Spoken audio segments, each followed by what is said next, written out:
Exam को लेकर बड़ा डेवलपमेंट है और 21 जून की वो तारीख, आपको बता दें 21 जून को अब नीट की परीक्षा होगी। हालांकि अभी थोड़ी देर पहले ही शिक्षा मंत्रालय के साथ अहम बैठक को लेकर खबर सामने आई थी। ये एक बड़ा डेवलपमेंट, बड़ा अपडेट इस वक्त आ रहा है जहां नीट की परीक्षा की तारीख का ऐलान हो चुका है। अब 21 जून को यह परीक्षा होगी। हालांकि समीर, मेरा अभी भी यह सवाल है, अब परीक्षा कैसे होगी? क्या तरीके में कोई बदलाव हुआ है? क्योंकि पेपर लीक के बाद जिस तरीके से यह महत्वपूर्ण बैठक हो रही थी, इसमें तारीख के साथ साथ पेपर लीक को लेकर भी चर्चा हुई है।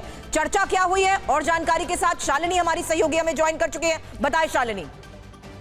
बिल्कुल, आपको बता दूं कि नई तारीख जो है वो एनटीए ने 21 जून की घोषित कर दी है और कहा है कि आधिकारिक जो सूचना है उसी पर ही भरोसा करें। बार बार वो छात्रों से इस बात को लेकर कह रहे हैं कि नई जो तारीख है वो कल जो देर रात तक जो मीटिंग चली थी उसी के बाद ये तारीख सुबह ही घोषित कर दी गई। अब छात्रों का इंतजार जो है वो एक तरह से खत्म हुआ। हालांकि वो 23 लाख छात्र जिनको परीक्षा देनी होगी उनके लिए जरूर एक कहेंगे कहीं ना कहीं तनाव की बात है ये, क्योंकि उनको दोबारा परीक्षा देना। और सबसे बड़ा चैलेंज क्या होगा इस बार, चुनौती क्या होगी वो एनटीए के लिए, वो यही होगी कि जो इस बार चूंकि जिस तरह से गड़बड़ियां हुई, जो चूक हुई जिसकी वजह से पेपर आउट हुआ, अब वो किसी भी तरह से उन गड़बड़ियों को रोकते हुए परीक्षा कराना, तो ये एक बड़ा चैलेंज होगा एनटीए के सामने भी। लेकिन नई तारीख आने के बाद कम से कम तारीख घोषित हो गई है तो छात्र जो भी समय में उसके लिए तैयारी कर पाएंगे और ठीक से जो है वो परीक्षा दे पाएंगे। तो ये जो है ना कहीं कहेंगे कि बड़ी खबर है छात्रों के लिए कि समय से तारीख घोषित कर दी है,